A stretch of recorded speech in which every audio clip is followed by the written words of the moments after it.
Hello, this is Paula Jasmine, and this is going to be a video blog. As you can see from the background, I moved. I'm in a new apartment. Um, so yeah, this is the first video blog from a new apartment, and I just want to talk about something recently that I found out. And every time that I think about it, it makes me really sad. And it also gives me a little bit of anger too, because I can't believe that people are capable of judging so hard that will force their own child to commit suicide. What I'm talking about is about Leelah Alcorn. Um, she's a trans teen and from Ohio, and she committed suicide. And it's really sad, you know. Um, I was looking at her website, and she said that she told her parents, and her parents basically told her that she was wrong, that God doesn't make mistakes, and that um, she will never be a girl. Something that is very negative to tell a transgender person, basically. And and the fact that bothers me is like, even when she came out, and even her mother in the interview that she did with CNN, her mother um, put herself in a position that what she said was that she couldn't accept that, and also that they miss their son, so she was still misgendering her. There's something much worse than for a transgender person to be misgendered and also not to be respected in her identity. And I'm pretty sure that there were other factors too involved in this. And you know, I can identify and I can understand what she probably went through, because when I grew up, I also grew up in a society that is not very accepting of GLBT people due to very strong religious beliefs. I grew up in Puerto Rico, and in Puerto Rico, I will say that there were not many churches that will be open to accept GLBT people, um, which is surprising. Up here in New York, I know that there are churches and there are places where they accept openly GLBT people, but in Puerto Rico, I never encounter churches that will openly accept GLBT people. Most churches in Puerto Rico, they always held negative views and condemn GLBT people for being who they are, basically. That didn't help me when I was growing up, and honestly, that's why I hit myself, and that's why I choose not to talk to my parents, and that's why it took me such a long time for me to come out. I didn't come out until 2007, and even when I came out, there was a little bit of rejection from my family immediately, because you know, fears, not understanding. Um, my mom told me, um, my mom told me that I shouldn't do it, that it was going to be something that was going to go against my soul, and and that I should be careful, and that I should just shave and find a girlfriend to be cured. But there's no cure for a transgender person. For a transgender person, the only cure is to be able to transition to the gender that we choose, and also to be accepted as the gender that we choose. Um, as such, I can understand why it was probably very hard for Leelah to go through this and to end up doing what she ended up doing. But it pains me that it really pains me that it ended the way it did. You know, it's such a tragic death, honestly, and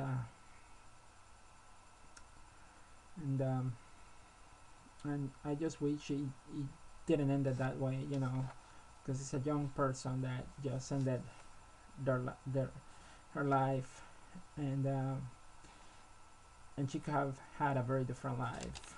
Um, but anyway, that's why I decided to do this video blog.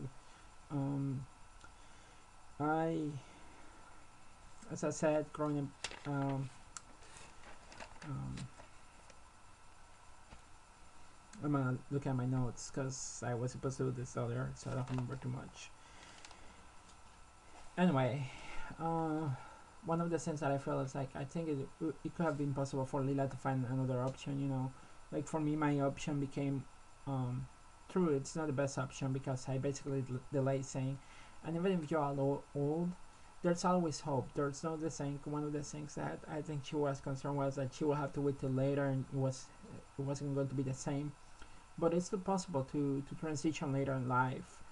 Um, so yeah, there are other options, and I feel like she could have looked into other options, but it seems that the pain was too much for her to handle, and that's what she ended up committing what she did, and it's just really not cool.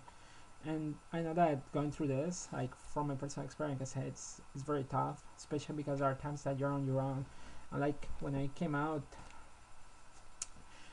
um, true, my parents kind of like reject me at the time. I know that over time my parents have been able to come around, and to be honest, like I'm in good terms with my parents, and if you don't believe me, let me be quick about this. Um, but yeah, I'm in good terms with my parents, and last time I visited, I had a good time, and they treated me with respect and all that stuff.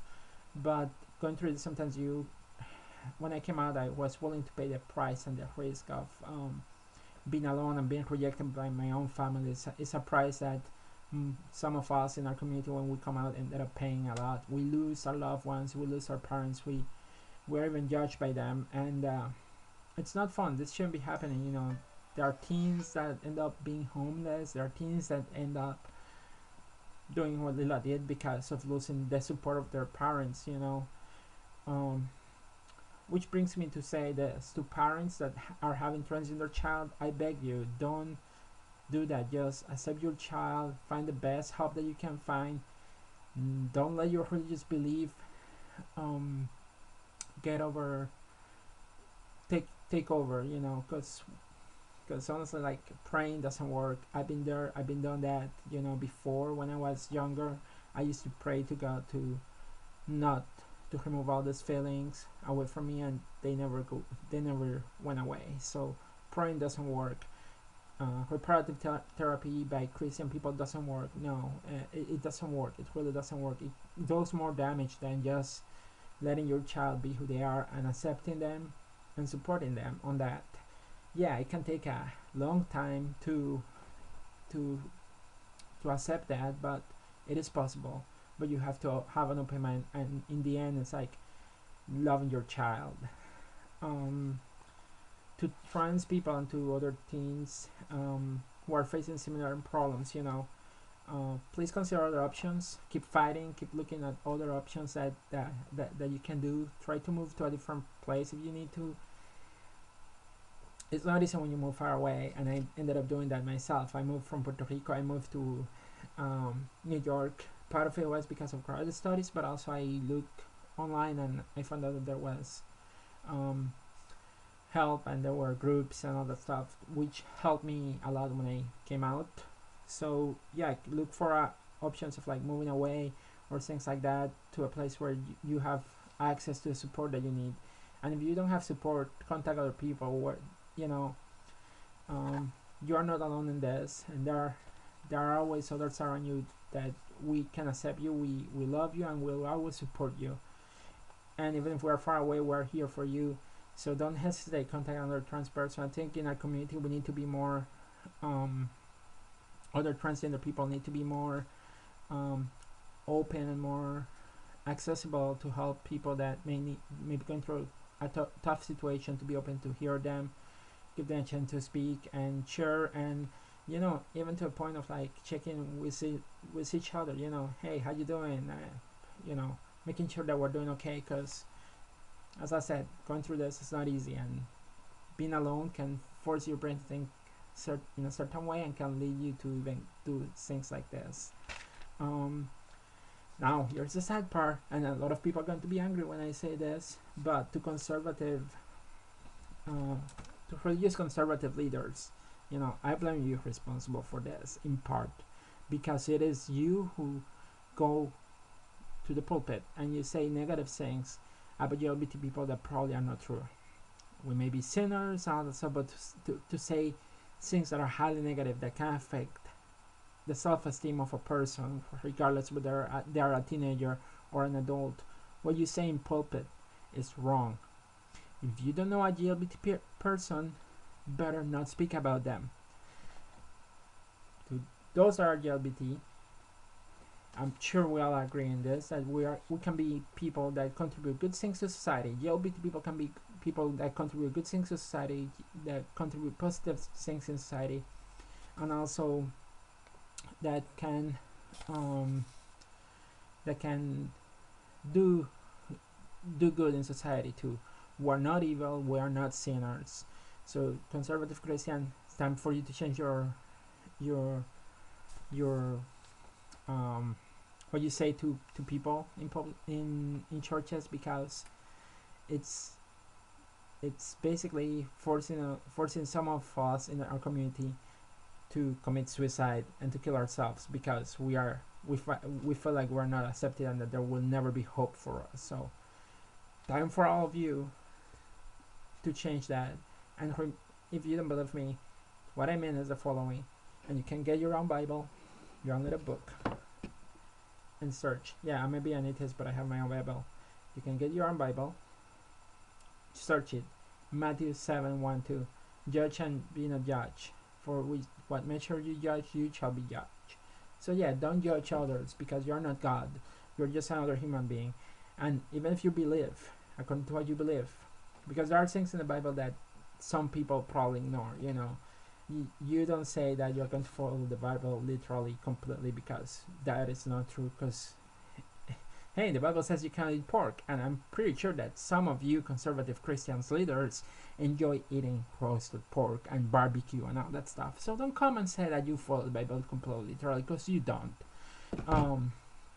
It also says that you can eat shrimp or shellfish.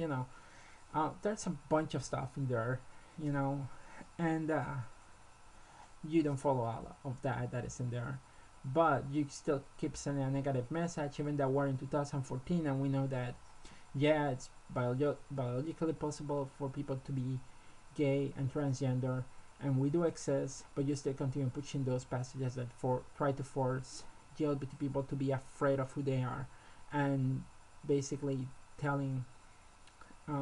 rejecting us, and also saying negative things about us that are not true, and creating an environment where discrimination can exist. Because let's be honest, you have the power, and when you have power, people that are below you learn from you, and when they learn from you, they probably take those things that they learn from you and they take it to their personal lives, and then in their personal life they act in a certain way because you told them to do those things. And that's why we have discrimination. That's why there are a lot of that's why we have a lot of discrimination towards LGBT people from conservative Christians. It's time to stop. I'm tired. I'm really mad. I'm an atheist myself, but I'm tired of when religious leaders use the Bible to discriminate and to promote agendas of discrimination against LGBT people. Enough is enough. I don't agree with your belief. You don't have to agree with my beliefs. I have absolutely no belief in God, but to say negative things about transgender people, about LGBT people, has to stop.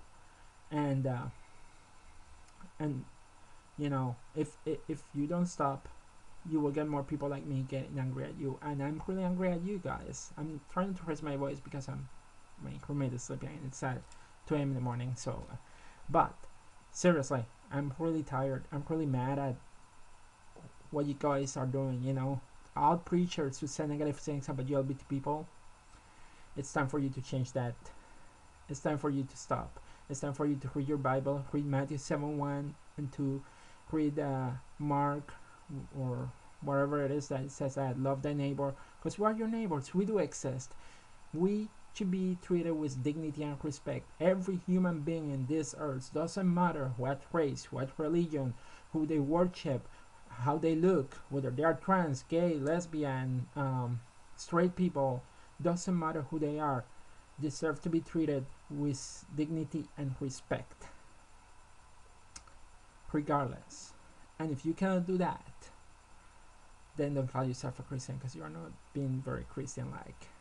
And the thing is that it's enough to stop saying that message, because it's basically forcing a bunch of people in our community to commit suicide, and that is not a good thing.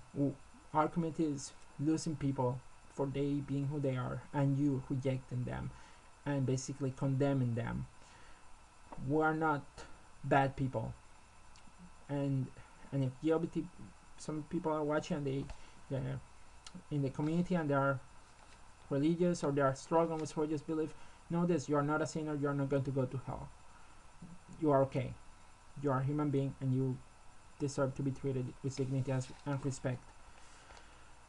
And to other people, let's continue raising our voices. Leelah Alcorn say to raise our voices to make our deaths mean something. So we should do that. We should continue speaking out, telling it as it is. Not be afraid of speaking out. Not be afraid of expressing ourselves against things like this, or against people that promote an agenda of discrimination and hatred towards the GLBT community. Let's also try to do positive things in society, and also trying to improve our lives, and also help each other out. We can't do this by ourselves. We need the support of everybody. So let's keep the fight going on, and let's raise our voices to make this world a better world, where people, regardless of who they are or how they identify, they can live in peace and harmony and live productive lives.